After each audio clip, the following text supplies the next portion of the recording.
चुनाचे 9 की रात को जो फैसला हुआ उसमें यह तय पाया कि हम इंशाअल्लाह 6 जहाज हम गिरा चुके थे।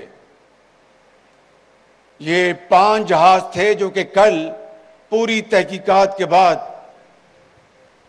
एयर मार्शल ज़हीर बाबर ने मुझे कल बताया कामरा में कि 6 जहाज गिराए। मेरे इंतहाई काबिल एहतराम बुजुर्गों, भाई और बहनों, 6 जहाज गिराना उस दुश्मन के जो कि जनूबी एशिया में अपने आप को थानेदार समझता था, जो इस जोम में था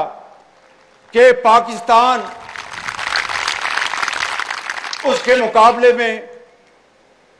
कोई हैसियत नहीं रखता, उस पाकिस्तान ने अल्लाह ताला के फजल करम से इन शाहीनों को, इन जवानों को ये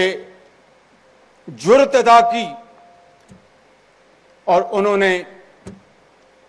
झपट झपट कर उनके राफेल भी मारे, उनको फेल भी किया, मिग भी गिराए, ड्रोन भी गिराए और ऐसा